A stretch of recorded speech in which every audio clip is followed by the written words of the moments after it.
بسم اللہ الرحمن الرحیم۔ السلام علیکم ورحمۃ اللہ وبرکاتہ۔ عزیز طلبہ و طالبات، ہم نے کتاب تمرین النحو سے صفحہ نمبر 108 تک 30 سبق مکمل پڑھ لیے تھے۔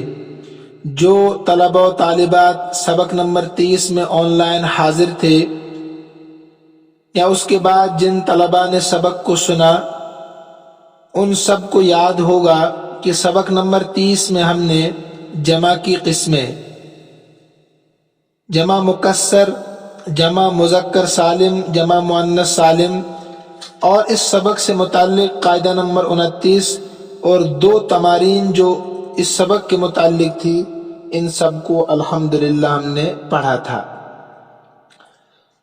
ہم نے سبق نمبر 30 میں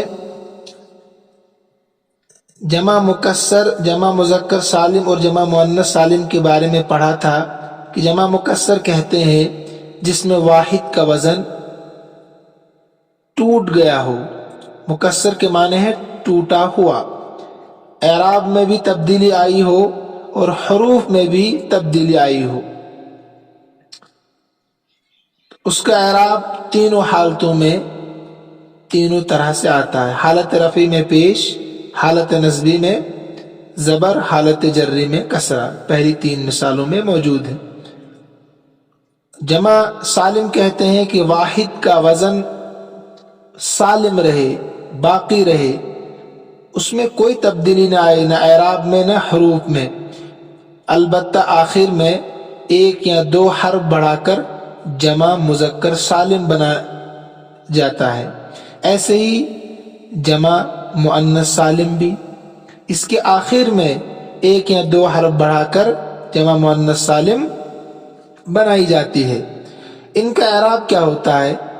جمع مذکر سالم کا اعراب حالت رفعی میں، انہیں جب وہ فاعل بن رہا ہو یا مبتدا بن رہا ہو یا خبر بن رہا ہو تو واو ما قبل مضموم اور نون مفتوح کے ساتھ ہوتا ہے، یعنی آخر میں واو اور نون بڑھایا جاتا ہے۔ حالت نصبی اور جری میں یا ما قبل مکسور اور نون مفتوح ہوتا ہے، نصبی میں بھی اور جری میں بھی، جیسے اکرمت المعلمین، سلمت علی المعلمین۔ جمع مؤنث سالم کا اعراب کیا ہوتا ہے؟ حالت رفع میں تو پیش ہوتا ہے، لیکن حالت نصبی اور جری دونوں میں آخر میں زیر آتا ہے۔ حالت نصبی میں بھی زیر آتا ہے، اس پر فتح نہیں آتا ہے، جیسے اکرمت المعلمات، حالت نصبی ہے تب بھی تی ہے، اور سلمت علی المعلمات، اس کے شروع میں علی حرف جر ہے، یہاں تو زیر آنا ہی تھا۔ بہرحال تفصیل سبق نمبر 30 میں موجود ہے، وہاں جا کر آپ سن سکتے ہیں۔ آج ہم پڑھنے جا رہے ہیں مثنیٰ کا اعراب۔ مثنیٰ سبق کو ہم پیچھے پڑھ چکے ہیں تفصیل کے ساتھ۔ کس کو کہتے ہیں مثنیٰ؟ جو 2 چیزوں پر دلالت کرے، جو 2 چیزوں پر دلالت کرے، لیکن یہاں ہم نے اعراب پڑھنا ہے۔ اعراب کہتے کس کو ہے؟ یعنی معرب کے آخر کا حال، معرب کا جو آخری حرف ہوتا ہے اس پر زبر آتا ہے، زیر آتا ہے یا پیش آتا ہے، تو جو اس کی آخری حرف کی حرکت بدلتی رہتی ہے نا، اسی کا نام اعراب ہے۔ ٹھیک ہے، معرب کے آخر کا حال، اسی کا نام ہے اعراب۔ دیکھیے جو مثنیٰ ہے نا، تثنیہ، اس کا اعراب کیا ہوگا؟ حالت رفعی میں، جب وہ فاعل بن رہا ہو یا مبتدا بن رہا ہو یا خبر بن رہا ہو، رفعی مطلب یہی ہے نا، تو رفع حالت رفعی میں الف کے ساتھ ہوگا۔ کیا ہوگا؟ یعنی اس کے آخر میں الف ہوگا، اسے کتابن سے کتابان، کتابن سے کتابان، تو حالت رفع میں الف کے ساتھ ہوگا۔ حالت نصبی اور جری میں یا کے ساتھ ہوگا، حالت نصبی اور جری میں یا کے ساتھ ہوگا۔ اور مسنہ میں یا سے پہلے زبر اور اس کے بعد نون کو زیر ہوتا ہے. تثنیہ میں جب یا حالت نصبی اور جری میں یا آئے گا نا، اس سے پہلے یا سے پہلے زبر ہوگا اور اس کے بعد جو نون ہوگا اس پر زیر ہوگا. یاد رکھنا بالکل آسان ہے. حالت رفعی میں الف کے ساتھ، حالت نصبی اور جری میں یا کے ساتھ تثنیہ کا اعراب ہوتا ہے. مثالوں سے آپ بخوبی سمجھیں گے. قاعدہ نمبر 30 میں یہ چیزیں لکھی ہے، دیکھیے. مثلا حضر الضیف، مہمان حاضر ہوا. لعب الولد، لڑکے نے کھیلا. اکلت البقرۃ، اکلت البقرۃ، گائے نے کھایا. اکلت البقرۃ، اکلت تھا اصل میں فعل ساکن، تائے ساکنہ. جب آگے ملا کر پڑھتے ہیں تو اس کو زیر دینا پڑتا ہے. یہ قاعدہ ہے الساکن اذا حرک حرک بالکسر. بہرحال یہ تینوں الضیف، الولد، البقرۃ یہ واحد ہے، ٹھیک ہے، اور تینوں یہاں پر فاعل ہے. حضر کا فاعل، لعب کا فاعل، اکلت کا فاعل. تینوں جو اسم ہے تینوں فاعل بن رہے، اس لیے تینوں پر پیش ہے، ٹھیک ہے. انہی کو اگر آپ تثنیہ آپ بنائیں گے، دیکھیے یہاں تینوں حالتوں میں انہیں الضیف فاعل بن رہا ہے تو پیش ہے، الولد فاعل بن رہا ہے تو پیش ہے، البقرۃ فاعل بن رہی ہے تو پیش ہے. انہی کو آپ تینوں کو اگر آپ تثنیہ میں تبدیل کریں گے تو یہ حالت رفعی میں جو پیش تھا نا، یہاں پر آپ کو پیش نظر نہیں آئے گا. اس پیش کے بدلے میں الف، اس پیش کے بدلے میں کیا ہوگا؟ الف. دیکھیے حضر الضیفان، ضیفن کا تثنیہ ضیفان، تو اب آپ کہہ سکتے ہیں یہاں پیش کے بجائے الف لایا گیا ہے، الف اور نون مکسور آخر میں آئے گا. لعب الولدان، پیش کے بجائے الف یہاں پر ہے حالت رفعی میں، انہیں گویا کہ پیش ہے یہ. اکلت البقرتان، دو گایوں نے کھایا، تو الف یہاں پر یہ حالت رفعی میں ہے، پیش کی جگہ پر. دیکھیے اکرمت الضیف، دعوت الولد، حلبت البقرۃ، مہمان کا میں نے اکرام کیا، لڑکے کو میں نے دعوت دی، بلایا، گائے کا میں نے دودھ نکالا. یہاں تینوں جو اسم ہے یہ مفعول بھی بن رہے. اکرمت فعل، انا ضمیر فاعل، الضیف مفعول بھی. دعوت فعل، انا ضمیر فاعل، الولد مفعول بھی. حلبت فعل، انا ضمیر فاعل، البقرۃ مفعول بھی. میں نے سارے کام کے لفظ میں، انا اس میں ہے. دیکھیے تینوں اسم جو ہے حالت نصبی میں ہے، لہذا ان پر فتح ہے، مفعول بھی بن رہے ہیں اس لیے حالت نصبی میں. جب حالت نصبی میں ہے تو زبر ہے تینوں پر. انہی کو اگر آپ تثنیہ میں تبدیل کرتے ہیں لیکن حالت نصبی میں مفعول بھی بنا کر، تو یا کی صورت میں آپ دیکھیں گے اور آخر میں جو نون ہوگا وہ مکسور ہوگا اور یا سے پہلے زبر ہوگا. دیکھیں اکرمت الضیفین، میں نے دو مہمانوں کا اکرام کیا، تو اکرمت فعل، انا ضمیر فاعل، الضیفین مفعول بھی. تینوں کی ترکیب ہو ایسی ہوگی. دعوت الولدین، میں نے دو لڑکوں کو بلایا. حلبت البقرتین، دو گایوں کا دودھ نکالا. ہے نا آسان بالکل. اب آئیے تیسرے پیراگراف پر. سلمت علی الضیف، مہمان کو سلام کیا. دیکھیے علی سلاتا، کسی کو سلام کرنے کے لیے آپ کہہ سکتے ہیں سلمت علی الوالد، میں نے والد صاحب کو سلام کیا. سلمت علی الاستاذ، استاذ کو سلام کیا. ٹھیک ہے، تو یہ ان کو یاد رکھیے گا، اس لیے بہت اہم ہوتے ہیں. تو اعطیت الکرۃ للولد، میں نے گیند لڑکے کو دے دی. ٹھیک. دعوت من البقر، دنوت، اچھا دنوت ہے، یہ تھوڑا مسپرنٹ ہے. دنوت من البقرۃ، میں گائے کے قریب ہوا. تو ترکیب سیم. سلمت فعل، انا ضمیر فاعل، علی حرف جر، الضیف مجرور. تینوں حالتوں میں یہ مجرور ہے، الضیف، الولد، البقرہ، حرف جر کی وجہ سے. انہی کو اگر آپ تسنیہ بنائے حالت جری میں تو وہی اعراب ہوگا جو اوپر حالت نصبی میں تھا. دیکھیے سلمت علی الضیفین، میں نے دو مہمانوں کو سلام کیا، تو علی حرف جر، الضیف مجرور، الضیفین مجرور، سلمت فعل، انا ضمیر فاعل، علی حرف جر، الضیفین مجرور، ترکیب سیم تینوں کی ہوگی. تو الولدین، اعطیت القرۃ للولدین، دنوت من البقرتین، ہے نا، یا سے پہلے زبر اور یا کے بعد جو نون اس پر زیر ہے. جو صفحہ نمبر 110 111 اس میں وہی باتیں ہیں جو میں نے آپ کو بتا دی ہے، آپ خود پڑھ سکتے ہیں اس کو. قاعدہ نمبر 30 دیکھیے، مثنیٰ یعنی تثنیہ کا اعراب رفع کی حالت میں الف کے ساتھ ہوتا ہے اور آخر میں نون مکسور، وہ تو الگ چیز ہے. اور نصب اور جر میں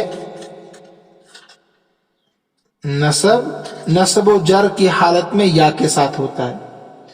مثنیٰ میں یا سے پہلے زبر، تثنیہ میں یا سے پہلے زبر ہوگا، جیسے ضیفین، بقرتین، قلمین، یا سے پہلے زبر اور یا کے بعد جو نون ہوگا اس کو زیر ہوگا، جسے پیچھے آپ دیکھ کر آ رہے ہیں. تمرین نمبر 1 دیکھیے، ذیل کی عبارت میں مثنیٰ، مرفوع، منصوب، مجرور کو پہچانو. یعنی تثنیہ مرفوع کون سا ہے، تثنیہ منصوب کون سا ہے، تثنیہ مجرور کون سا، اس کو پہچاننا ہے. بہت آسان ہے. مثلا الم نجعل له عینین ولسانا وشفتین وہدیناہ النجدین، کیا ہم نے اس کے لیے دو آنکھیں نہیں بنائی، زبان نہیں بنائی، دو ہونٹ نہیں بنائے، اور ہم نے اس کی رہبری نہیں کی النجدین، دو راستوں کی طرف، گھاٹیوں کی طرف. دیکھیے اس میں آپ کو مثلا بتانا ہے، عینین آپ کو کہنا یہ تثنیہ ہے اور حالت نصبی میں ہے، اس لیے کہ مفعول بھی بن رہا ہے نجعل کا. شفتین تثنیہ ہے، حالت نصبی ہے، حالت نصبی میں اس لیے کہ نجعل کا مفعول بھی بن رہا ہے.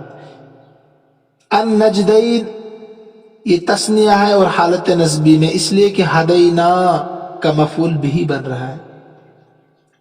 ٹھیک ہے، ایسے آخر تک. مثلا کلمتان خفیفتان علی اللسان، دو کلمے زبان پر ہلکے، ثقیلتان فی المیزان، ترازو میں بھاری بھرکم، حبیبتان الی الرحمن، اور رحمان کے نزدیک بڑے پیارے ہیں. وہ کیا کیا ہے، سبحان اللہ وبحمدہ، سبحان اللہ العظیم، ایک حدیث ہے بخاری شریف. لیکن یہ آپ کو بتانا کلمتان تثنیہ اور حالت رفعی میں ہے، اس لیے کہ مبتدا بن رہا ہے.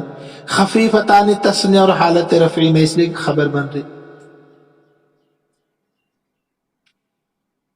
یا یہ موصوف صفت بھی بن سکتے ہیں. ٹھیک ہے، آپ کہہ سکتے ہیں اس میں مطابقت ہوتی ہے دونوں میں، پھر یہ مبتدا بنیں گے. ایسے ثقیلتان تثنیہ اور حالت رفعی میں ہے، یہ مبتدا بن سکتا ہے. حبیبتان حالت تثنیہ میں ہے، تثنیہ ہے اور حالت رفعی میں ہے. ٹھیک ہے، اس میں یہی ہے. ایسے آپ کو نیچے پارٹ با میں کیا کرنا ہے، نیچے کی عبارت میں مثنیٰ، مرفوع، منصوب، مجرور کو پہچانو اور اعراب کا سبب بھی بتاؤ.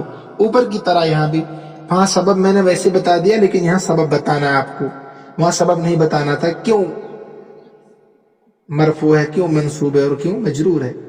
دیکھیے البابان مفتوحان ولکن الشباکین مغلقان، دو دروازے کھلے ہوئے ہیں لیکن دو کھڑکیاں بند ہیں. پہلے کام آپ کا ہے البابان تثنیہ، مفتوحان تثنیہ، شباکان تثنیہ، مغلقان تثنیہ. کس حالت میں اور کیوں ہے، تو آپ کو کہنا ہے یہ البابان حالت رفعی میں ہے، مفتوحان رفعی میں ہے، شباکین حالت نصبی میں ہے، مغلقان حالت رفعی میں. کیوں ہے، اس لیے کہ البابان مبتدا، مفتوحان خبر. الشباکان حالت نصبی میں ہے اور تثنیہ ہے. حالت نصبی میں کیوں ہے، اس لیے کہ لاکنہ کا اسم بن رہا ہے. مغلقان تثنیہ ہے اور حالت رفعی میں ہے. حالت رفعی میں کیوں ہے، اس لیے کہ لاکنہ کی خبر بن رہی ہے. اور حرف مشبہ بالفعل کی خبر مرفوع ہوتی ہے. ایسے آخر تک کرنا. سمجھ گئے نا آپ؟ ہاں چلیے ٹھیک ہے. وَهَبَ اللَّهُ لِلْإِنسَانِ عَيْنَيْنِ وَأُذُنَيْنِ وَيَدَيْنِ وَرِجْلَيْنِ. یہ سب تثنیہ ہے. عینین، اذنین، یدین، رجلین. حالت نسبی میں سب ہے. اوپر حالت رفعی میں یا نسبی میں. کیوں؟ اس لیے کہ سب کے سب. وہابا ترجمہ اللہ نے عطا کیا ہے انسان کو دو آنکھیں، دو کان، دو ہاتھ، دو پیر. یہ سب مفعول بھی بن رہے ہیں. ٹھیک ہے، اس لیے حالت نسبی میں. فَبِالْعَيْنَيْنِ يَرَى الْأَشْيَاءَ وَبِالْأُذُنَيْنِ يَسْمَعُ الْأَصْوَاتَ. دو آنکھوں سے چیزوں کو دیکھتا ہے، دو کانوں سے آوازوں کو سنتا ہے. تو حالت تثنیہ ہے لیکن حالت جری میں ہے. حالت جری میں اس لیے کہ ان کے شروع میں حرف جر. بالعینین، بالاذنین. مضى من السنة شہران و یومان. سال میں سے 2 مہینے اور 2 دن گزر گئے. تو شہران یومان تثنیہ ہے، حالت رفعی میں ہے، اس لیے کہ یہ فاعل بن رہے ہیں. ماتو والے مل کر مزا کا فاعل. قرأت من الکتاب صفحتین. میں نے کتاب سے 2 صفحے پڑھے. تو صفحتین مفعول بھی تثنیہ ہے اور حالت نسبی میں ہے، مفعول بھی بن رہا ہے. قرأت فعل کا، انا ضمیر فاعل. ان الشجرتین مورقتان. بے شک 2 درخت مورقتان. تو شجرتین یہ تثنیہ اور حالت نسبی میں اس لیے کہ ان کا اسم بن رہا ہے. اور مورقتان یہ اس کی خبر بن رہی ہے اور ان کی خبر مرفوع ہوتی ہے، اس لیے حالت رفع میں الف کے ساتھ ہے. کانت الغرفتان نظیفتین. 2 بالا خانے صاف ستھرے ہیں. تو کانت فعل ناقص، الغرفتان اس کا اسم ہے اس لیے حالت رفع میں. نظیفتین خبر اس لیے حالت نسبی میں. وہ دونوں تثنیہ ہے. لعل الضیفین مرتحلان. شاید 2 مہمان کوچ کرنے والے ہیں. تو ضیفین لعل کا اسم.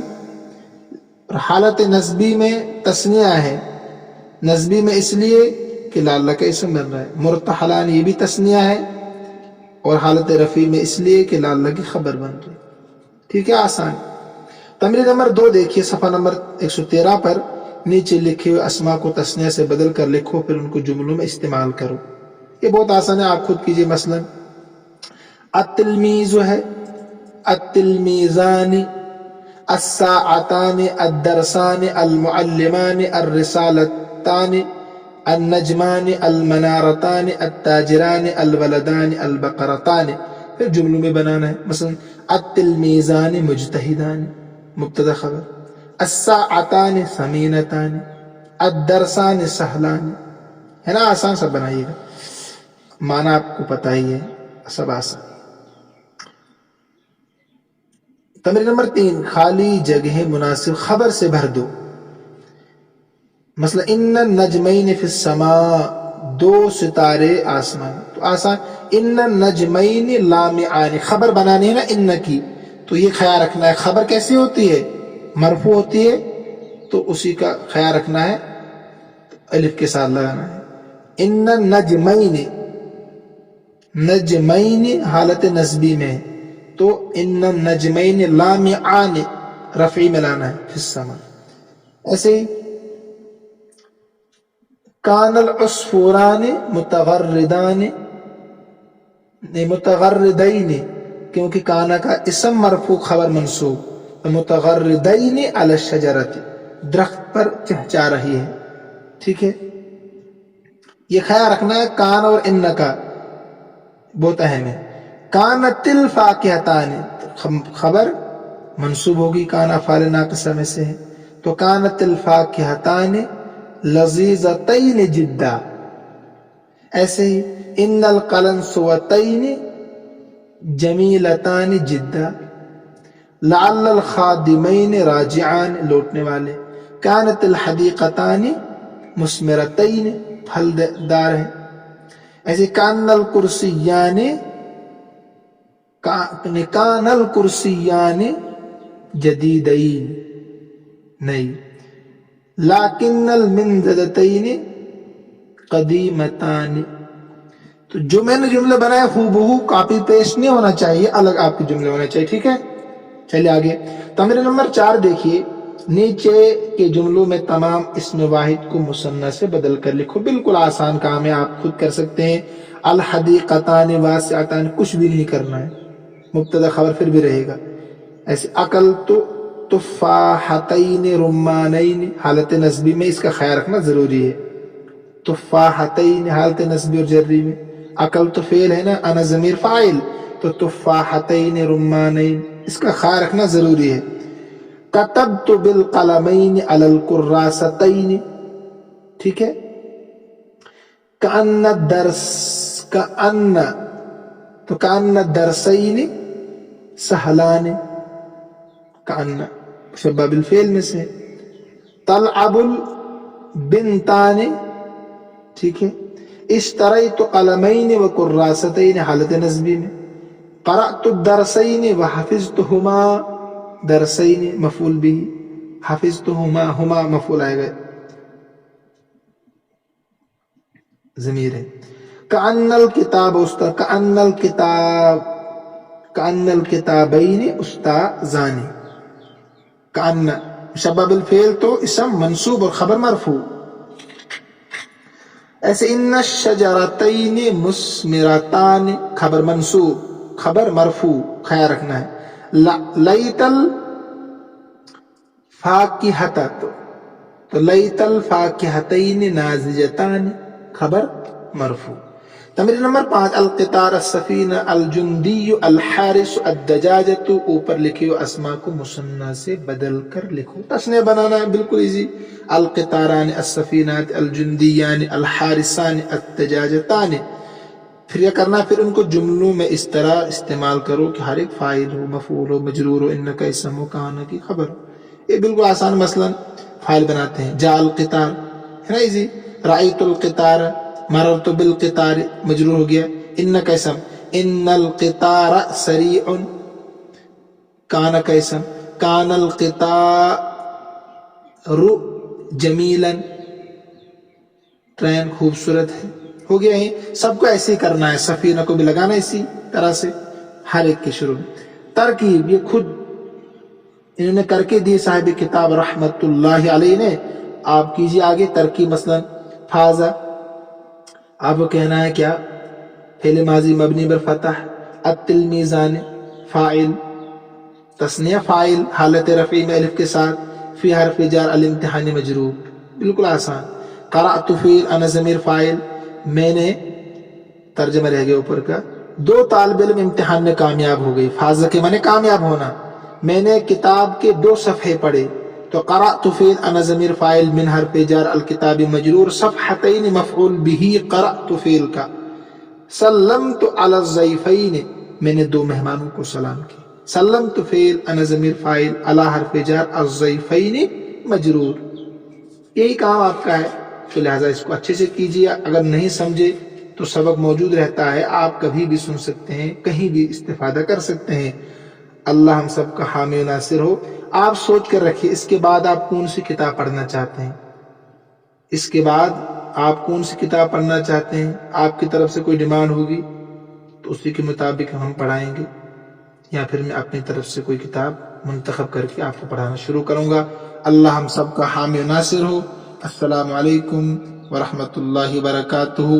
ایک بات رہ گئی، آپ لوگ نہ لائک کرتے ہیں سبق کو وہاں پر جو میں ڈال دیتا ہوں، اور نہ کامنٹس کرتے ہیں، اس سے حوصلہ افزائی ہوتی ہے، ہمیں لگتا ہے کہ آپ سمجھ رہے ہیں، باقی کوئی پیسے نہیں اس سے ملتے ہیں، کبھی آپ سمجھ رہے ہو کہ اس سے پیسے کماتے ہیں، یہ ہم صرف یہ کام اللہ کے لیے کرتے ہیں۔